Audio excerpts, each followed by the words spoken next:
Luffy continues to get stomped by Katakuri Charlotte, and the Straw Hat Pirates and Jimbei go surfing into the green room.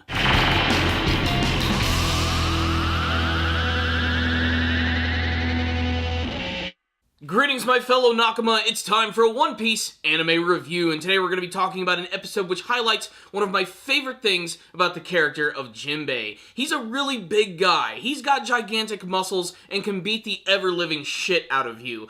But he has another strength. The fact that he is a fishman. The fact that he has this connection with the water that the other Straw Hat Pirates do not have. And that makes him the perfect helmsman. And he shows off why in this episode of One Piece, as he actually manages to save the entire crew and the ship from utter disaster. But before we get to that, let's talk a little bit about the battle between Luffy and Katakuri, which is still mostly exactly the same thing, with Luffy desperately trying to attack him and not even being able to stop him. Basically, Katakuri can just one-up Luffy in every single way, and some of the visual styles of his attacks in this episode were some of the coolest things that I've actually seen, like the fact that he can transform his legs into mochi and separate them into completely different separate legs, thus creating just a massive army of stomping heels covered with spurs. It's an amazingly cool visual, and it shows that Luffy's going to have to work extra hard if he wants to get past any of his attacks, which throughout this entire episode he never does. Basically, Katakuri continues to be an absolutely horrifying figure, and one of the most insurmountable opponents that Luffy has ever gone up against,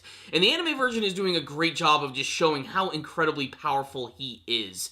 That, combined again with his massive overall and scary appearance, just, I think, makes him one of my favorite villains from the entire series. And I need to stress that this battle hasn't even really started yet, so it's already this exciting.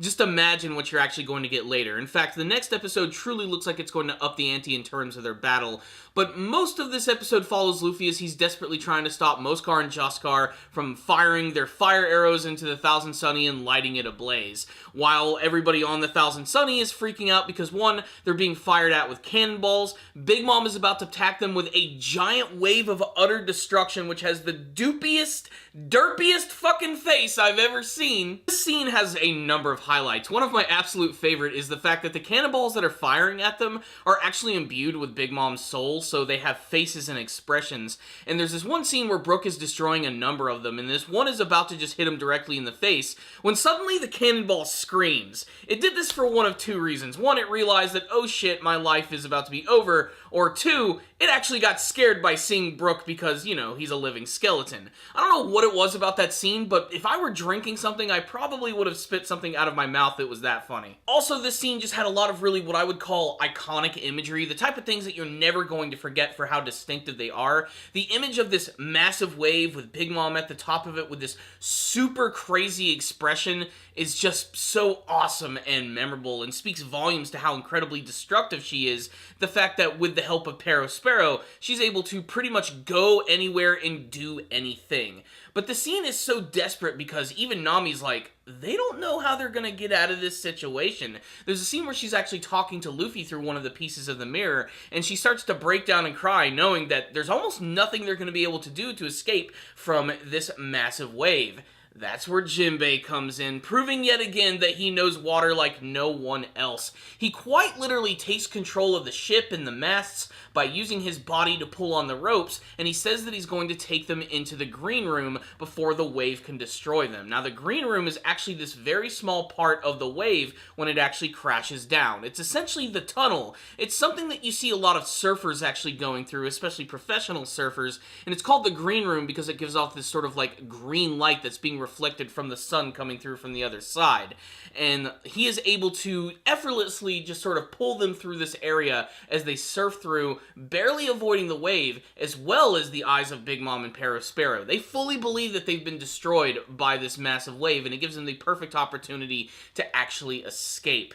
This moment was so awesome for Jimbei because it shows how important he's going to be to the Straw Hat crew, how he's going to be the official helmsman. If anyone's controlling that ship from now on, it is going to be him. I am so glad that Jimbei is finally an official member of the Straw Hat crew. It's been a long time coming, and this arc has been a great introduction to his abilities and how he's going to interact with all of these characters.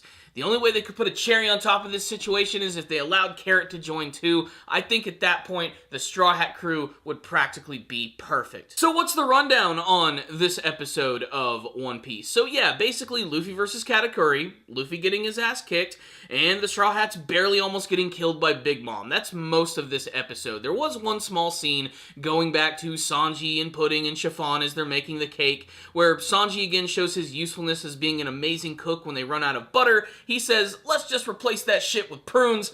I don't know how that works. Sanji's a great chef. I'm going to trust his word on this one. But basically, it's just more of the same, with Pudding just constantly pining over Sanji and just waiting for that one moment where she's going to switch back to her crazy, revenge-filled, vindictive personality. It's just there. It's kind of filler. And even Chiffon herself says out loud, hey, let's stop dicking around. We've got a cake to bake. The good news, though, is if you did want more action between Luffy and Katakuri, you're going to get it in this episode. And it looks pretty decent for the most part.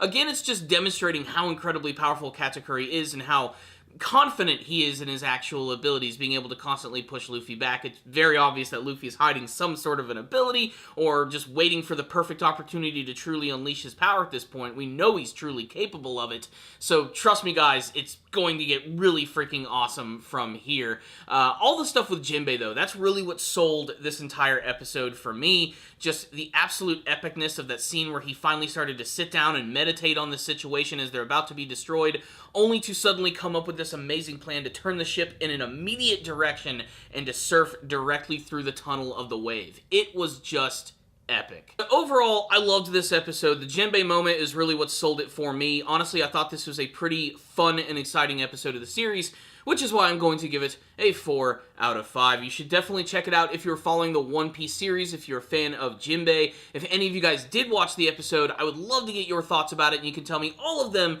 in the comment section below, and what you hope to see from the rest of the Whole Cake Island arc in One Piece. Thank you guys for watching this review. I'll see you guys next time, and as always, stay down there, baby.